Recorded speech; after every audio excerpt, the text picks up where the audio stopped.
Based upon my own studies of the subject, the followers of Muhammad have turned him into a sinless human being, in similitude to Jesus. How accurate is their assertion? It was the later Muhammadan exegetes who created the dogma of Isma', sinlessness of Muhammad, in emulation of the Christian one regarding Jesus. This doctrine of Muhammad's alleged infallibility, impeccability, and sinlessness emerged slowly over the centuries. This doctrine, a total and undeniable perversion of reality and fact, is based only on dogma, and not on any truthful record, since the Quran and Ahadith themselves repeatedly and unequivocally state and show that Muhammad was only a man, a mortal, who suffered their strengths and weaknesses of fallibility and sinfulness. Muhammadan scholars have only themselves to blame for their unsuccessful endeavors at perverting and tampering with the historical and their own theological records by attempting to make Muhammad seem incorruptible and infallible, contrary to the evidence at hand.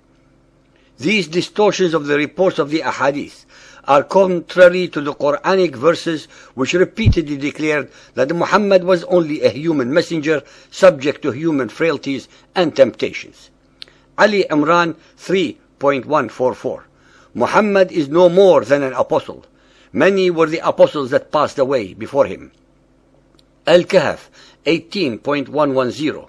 Say, I am but a man like yourselves, but the inspiration has come to me that your Allah is one Allah. This verse shows clearly that Allah was already known as a god of the pagan Arabs long before Muhammad and his Quran. The only difference is that Muhammad insisted that Allah is one deity without any associates. Al-Anbiya 21.35. Every soul shall have a taste of death, and we test you by evil and by good, by way of trial. To us you return. Al-Ghafir 40.55. Patiently then persevere, for the promise of Allah is true, and ask forgiveness for thy fault, and celebrate the praises of thy Lord in the evening and in the morning. Al-Ahqaf 46.9. Say, I am no bringer of new-fangled doctrine among the apostles, nor do I know what will be done with me or with you. I follow but that which is revealed to me by inspiration. I am but a warner, open and clear. Al-Fath 48.1. Verily, we have granted thee a manifest victory, that Allah may forgive thee thy faults of the past and those to follow. Some of the commentators take this to mean sins committed by Muhammad before his call and after it. Others refer to the word to the liaison with the Coptic handmaiden Mary and to his marriage with Zainab, the wife of his adopted son Zayd. None of the commentators that have been researched, including Al-Bayzawi, Al-Jalalain, Al-Kamalan, and Hussein, give the last interpretation.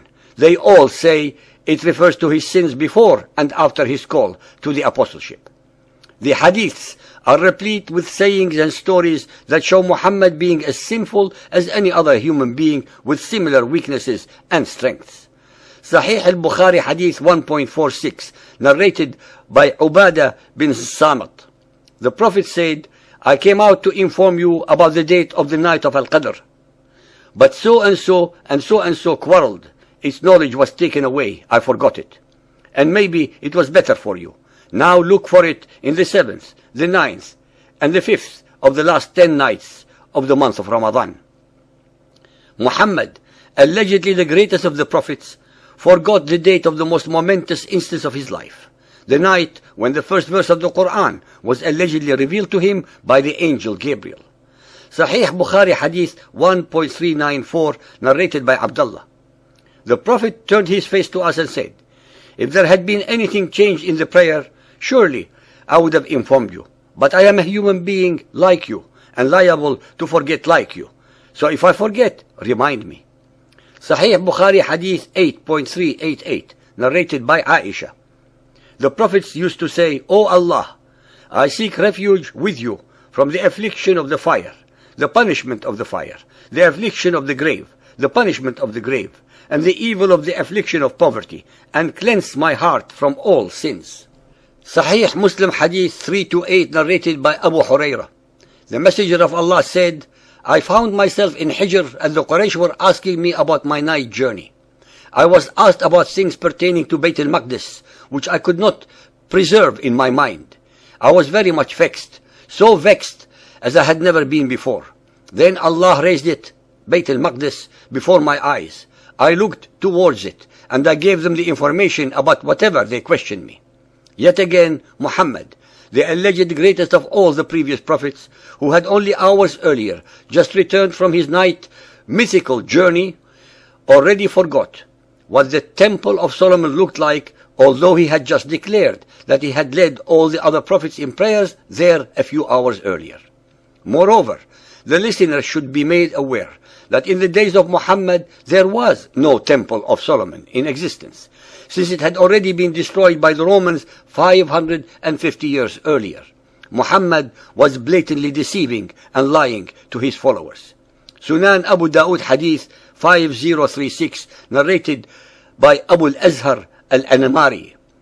When the Apostle of Allah went to his bed at night, he would say, "O Allah, forgive me my sin, drive away my devil, free me from my responsibility, and place me in the highest assembly." Sunan Abu Dawood Hadith 5043, narrated by Aisha al-Mu'minin. When the Apostle of Allah awoke at night, he said, "There is no God but thou, glory be to thee. O Allah, I ask thy pardon for my sin, and I ask thee for thy mercy." Al-Tabari 6.75, Messenger, how did you first know with absolute certainty that you were a prophet? He replied, 2 angels came to me while I was somewhere in Mecca.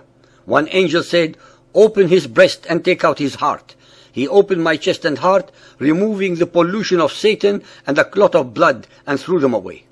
And last but not least are the satanic verses that he uttered, as reported by Ibn Ishaq Sirat Rasulullah, as well as by Al-Waqidi and his Ashab al-Nuzul, Ibn Sa'ad in his Kitab al-Tabaqat al-Kabir, Ibn Jarir al-Tabari in his monumental Islamic history of the world, Bukhari Hadith 6.385, and others. Originally, the Quran followed Al-Najm 53:19. Have you seen Lat and Uzza and another, the third goddess Manat? These are the exalted cranes, Gharaniq, intermediaries, whose intercession is to be hoped for. These verses were later abrogated and edited out and replaced with 53.21. What? For you the male sex and for him the female? Behold, such would be indeed a division most unfair. There are hundreds more ahadith that reflect very badly upon Muhammad's character that no one can actually challenge, since they were not written by his enemies, but by the Muhammadan Muslims who had absolutely no reason whatsoever to make him deliberately look bad.